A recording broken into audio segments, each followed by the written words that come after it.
Our bishops, the bishops of the United States, have been able to plan a national Eucharistic procession. We're going to process the Blessed Sacrament across our country, from 4 corners of our country. We're going to begin at one of the missions of St. Junipero Serra in California, and at Corpus Christi, Texas, and at the tomb of Blessed Michael McGivney in Connecticut, and at the headwaters of the Mississippi, which just happens to be in the Crookston Diocese, where I'm the bishop.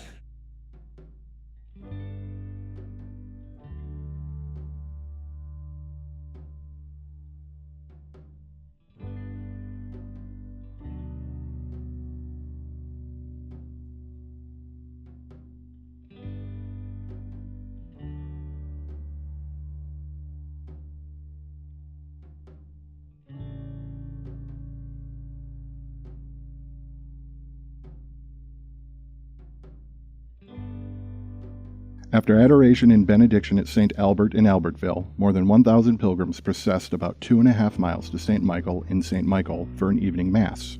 We're with Jesus, remembering how much we're called to follow him and to receive all his love.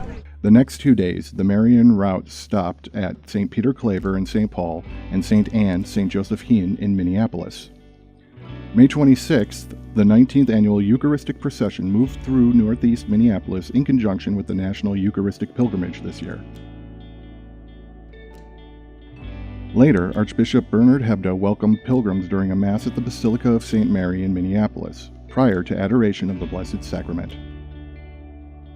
The following Memorial Day morning arrived with rain, but didn't dampen the spirits of more than 7,000 people participating in the Source and Summit procession. According to pilgrimage organizers, this makes the Source and Summit procession the largest single gathering in the course of the 4 routes. I just wanted to come be a part of it, just thought it was something really special. The procession, which started with midday prayer at the St. Paul Seminary in St. Paul, traveled along Summit Avenue. Bishops, priests, deacons, religious men and women, families, and others walked along the route. Bishop Michael Eisen shared a reflection during the procession stop at St. Thomas More in St. Paul. Why do we have the Eucharist? Because we have a God who loved us so much. He wanted to find a way to be with every one of us throughout the eternity, throughout the time of earth. So he was here 2,000 years ago, and to find a way to be with us today. Prayers from those processing wafted through the crowd, along with the incense. The procession continued along Summit Avenue, coming to another stop at Summit Overlook Park, where Bishop Williams shared his reflection as rumbles of thunder could be heard overhead. The crowd poured into the Cathedral of St. Paul, the procession's final stop. People knelt in the pews and on the cathedral floor before the Blessed Sacrament. I experienced him this morning. I went to daily Mass. I experienced him all throughout the day, and I experienced him in the people that I love and who love me. May 28th, pilgrims gathered for an early Mass at the cathedral before processing to the Minnesota State Capitol building, where prayers for legislators were offered. Pilgrims then visited the Holy Family residence of the Little Sisters of the Poor, which provides skilled nursing care for seniors, including priests who have served the Archdiocese. At a prayer event at Our Lady of Guadalupe in St. Paul, roughly 100 people gathered to participate in praise and worship. In attendance was Bishop Williams, who also served as the Archdiocese's vicar for Latino ministry before he was recently named coadjutor bishop of Camden, New Jersey. The pilgrimage then traveled to St. Joseph in West St. Paul and St. Peter in Mendota, the first church established in Minnesota. The next 2 days of the pilgrimage were filled with stops at St. John Neumann in Eagan, St. Michael in Farmington, St. Matthias in Hampton, and St. John the Baptist in Vermilion.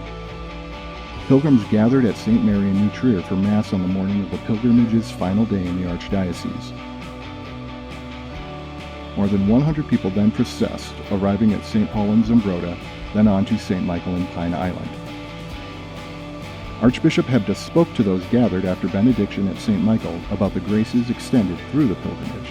This has really been a moment of grace for our whole diocese. From the moment that the Blessed Sacrament arrived at St. Albert in Albertville to the point now, there have just been so many graces, so many blessings. And so we have to be a diocese that's just filled with thanks.